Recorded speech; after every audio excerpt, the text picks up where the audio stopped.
We're going to go over a dialysis catheter kit. This is a BioFlow Duromax dialysis catheter that's made by Angiodynamics, and this is what's in the kit. This is the sterile component that will come out of the kit, and before anyone else has assembled anything or put anything on the table, this is what it will look like. So I just want to go over with you a little bit about this particular kit, what's in the kit, and how to kind of prep the catheter and use all of the things that are in here. So first, actually going to the dialysis catheter itself, this is it right here. It has two lumens, an arterial and venous one. And this catheter is unique in the sense that its tip kind of has this design that's specific to the Angiodynamics catheters. It has this shape which is meant to kind of prevent these from becoming occluded by being stuck up against the wall. So the thought is, with this particular shape, it will kind of limit the chance that the catheter will stop working because there will, it won't be flush against the wall and have issues either pushing things out or pulling things in. So there are two sides. The arterial one here is actually the shorter one, and it comes out there, and then the venous port is the one that comes out at the tip right there. So that's one unique thing. This is not a trimmable catheter as a result, so you can't really trim it to size, which brings me to my next point. This is 48. This is a 48 centimeter. It's quite a long one. I think this is meant for femoral line, to be a femoral line. However, the important thing to note here is that it's 48 centimeters long. However, from tip to cuff, we subtract 5 centimeters, and it's actually 43 centimeters tip to cuff.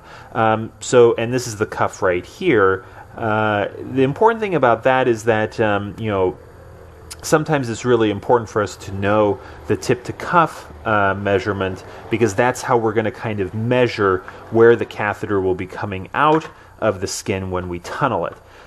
So just keep that in mind. For this particular brand, it's always, it's all on the packaging, but the total length subtracted by 5 will give you the tip to cuff length.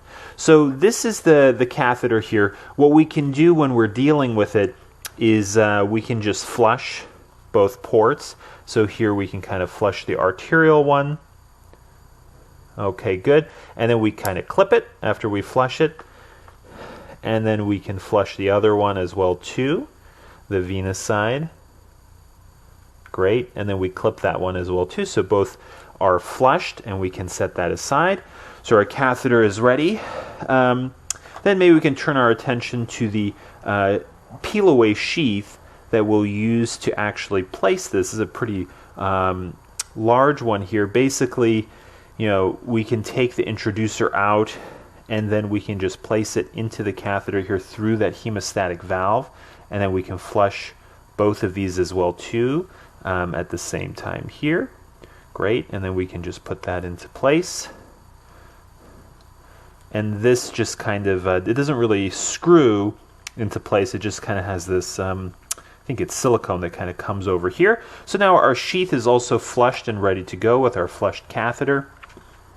Otherwise, we have a wire here, which we can use, or if we have a different wire that we're using to gain access. But just, it's important to note that the kit does come with a wire. It's a J wire. It has a cheater here on the end as well too, so we can put that aside.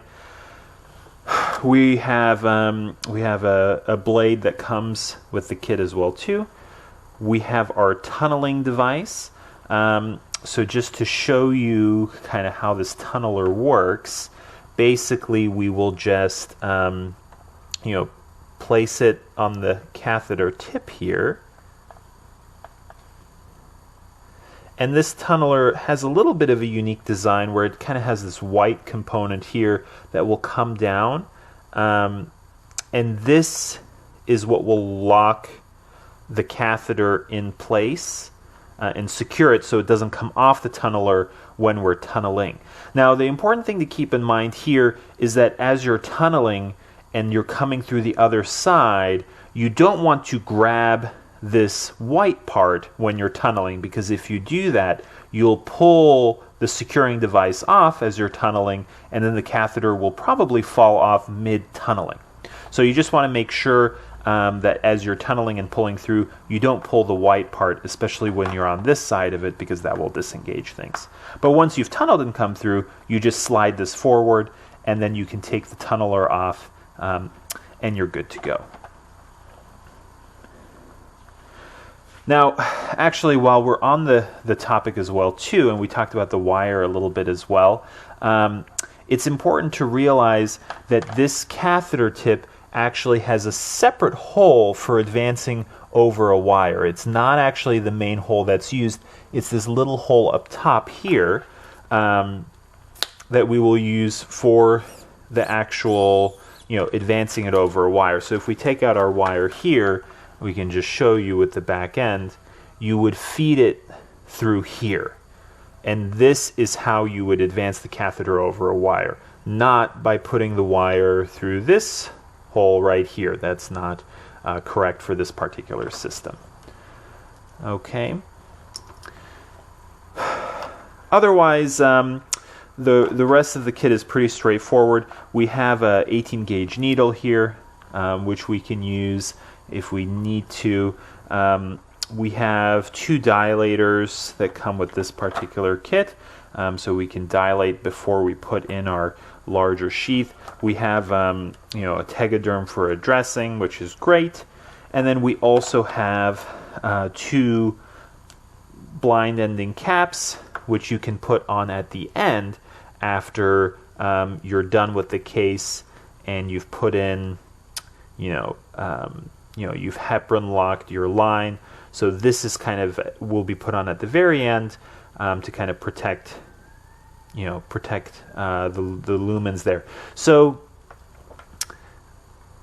that's pretty much it. That's what's included in this kit, and that's kind of how to prep everything and how to use everything. Some things will become a little bit more obvious when we're actually showing you how to use the kit, but hopefully this gives you a little bit of an introduction, so when you get in on the case and you use this type of dialysis line or one similar to it, you're not caught too off guard.